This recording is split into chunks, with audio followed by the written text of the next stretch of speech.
Got your mother in a whirl. Don't know if she's a boy or a girl. So, the old 6-string box, $100 guitar. I sell a lot of them. I find them in all conditions, I fix them up, I do a full setup on them, I make them play, and I move them on. I did a video some time back about online selling, and I compared Reverb and eBay, and I think those are the only two at the moment, but I thought I would talk about local selling. And of course, local selling is good for a number of reasons. A person can look at the guitar, they can play the guitar.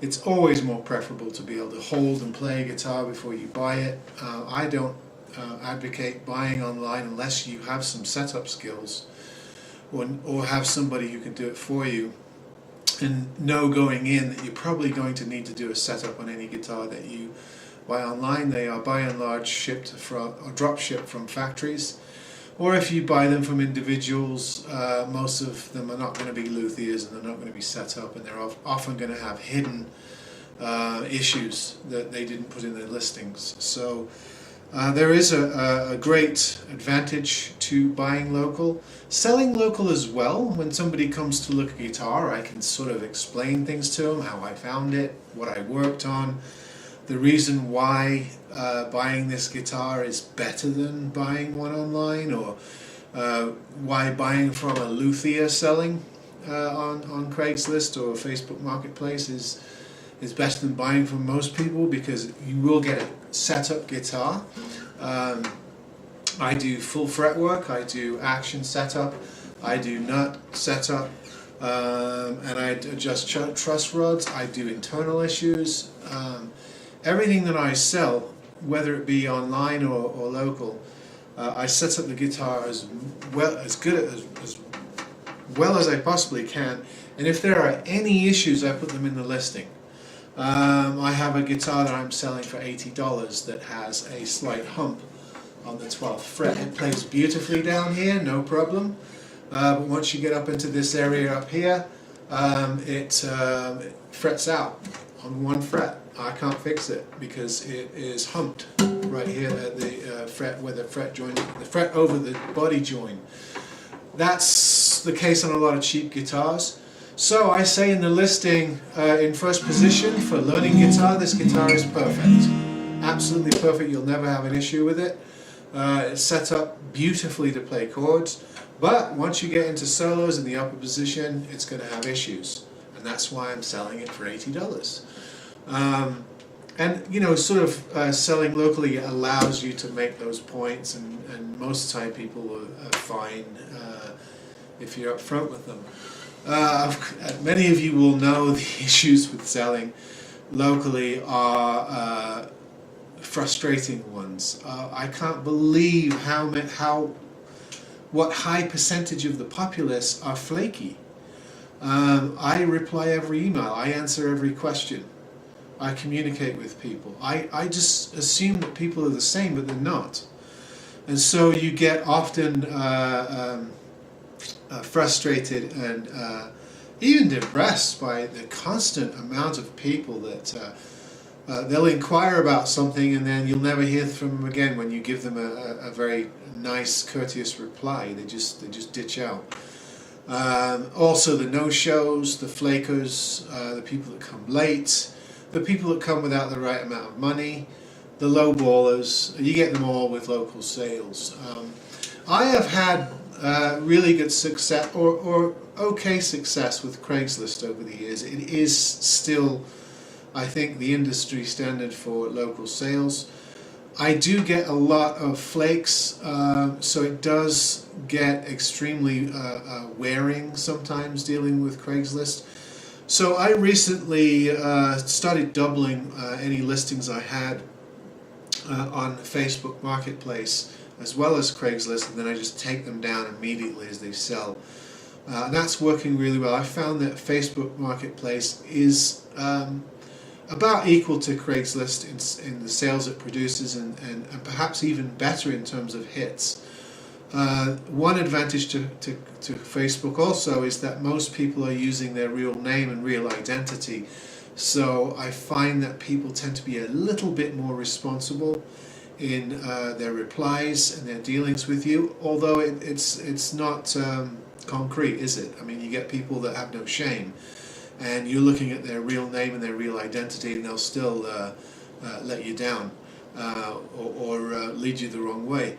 So it's not foolproof, but I notice a little bit more respect because you're dealing with real names and real identities.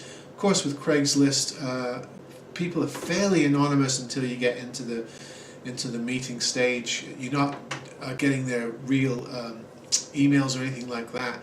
So people, that anonymity makes people bold in brushing you off or flaking out or not showing up or playing games or even trying scams. And I think Facebook Marketplace is maybe a little bit better. I tried for the last 2 weeks 2 other sites that I've been hearing a lot about. One is OfferUp and the other one is LetGo. Let me start with LetGo. I let it go. I did it for 2 weeks and it is the worst experience I've ever had with a local selling site, bar none. It's awful. It's terrible.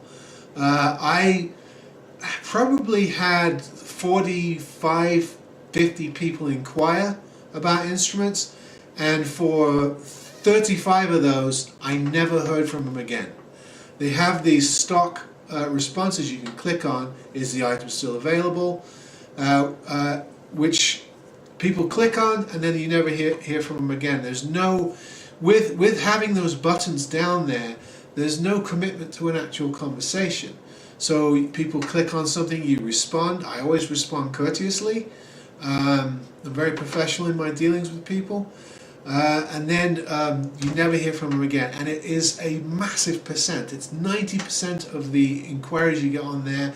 You never hear from people again. I also got just, the lowest dregs of society on there. I had not just low balls, but chronic low balls. I had people offering me $35 for a guitar that I'd listed for $350. I had people offering me $40 for a guitar I had listed for $120. I would never go on to a site and offer someone less than half or a third. I just wouldn't do that. I lose interest. If the guitar's out of my price range and I think it's way overpriced, I figure they're not going to haggle down that much. Most people are willing to go down anywhere between $20 to $50 on a given item. If the item is, let's say $200-300, they might go 150, 200, that sort of thing. If an item's 100, they're probably only going to go down $10, $20, and you waste your time. You're actually insulting people if you're going to offer them a small percentage of what they're asking for. But people do have the moxie to do that. And then they get belligerent when you point out that there is absolutely no incentive for me to sell something to you with a lowball offer. I do this all the time. I set up really good instruments and I get my asking price, give or take, $20. I have no problem. So there's absolutely no incentive for me to sell something like this for way less than it's worth. People come and buy them. So I'm not going to deal with you. And of course, some people don't take kindly to that sort of response. So there are a lot of lowballers. And also the amount of just bizarre trade offers.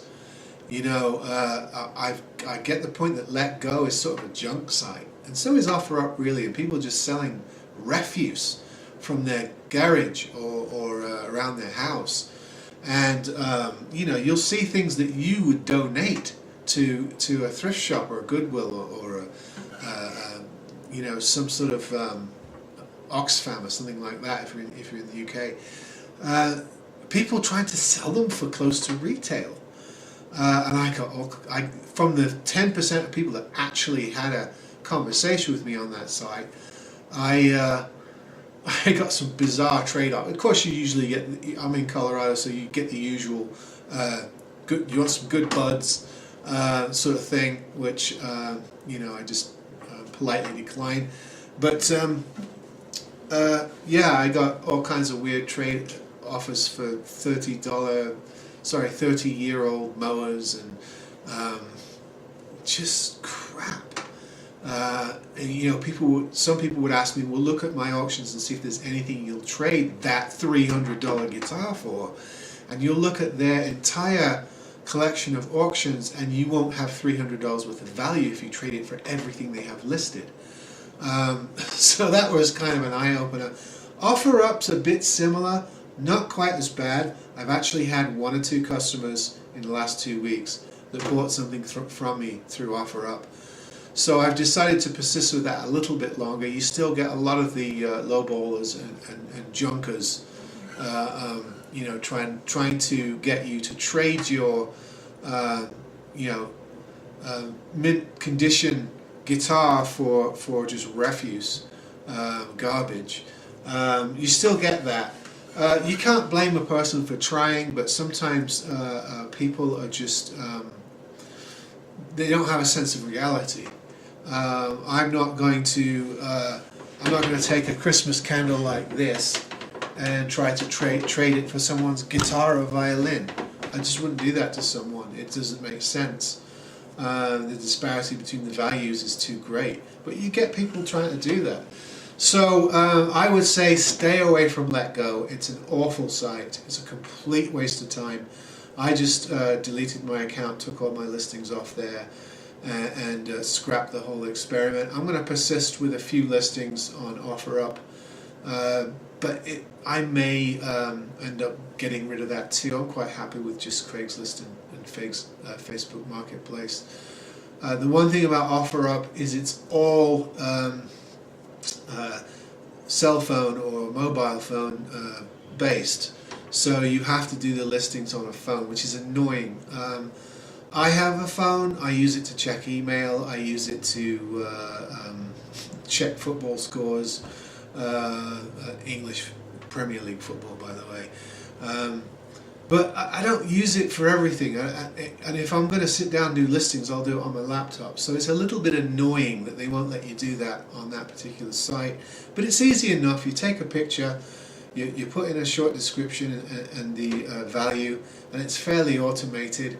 But it's you have to take extra pictures because you can't use the ones off your computer, obviously, or at least I can't be bothered to figure out how to do that. I think some of these sites pander too much to the excessive mobile and cell phone use. It's a little bit annoying to me. Maybe I'm old-fashioned. I just find it ubiquitous to the nth degree that everything now has to be done on a 3-inch screen. You can't really see the detail of these things at best of times, let alone on something that small. So that's just my take. I would love to get some feedback of anyone else that does local selling, particularly with instruments. Do you have a favorite site? Do you think Craigslist is better than Facebook Marketplace, or vice versa? Do you have any luck with any of these other apps, particularly the ones geared towards cell phones and Androids and things like that? Have you ever sold anything on LetGo? Anything of real value? Let me know. I'd love to hear some feedback on that. And next time I'll be back with a video about actual instruments. Okay, see you next time.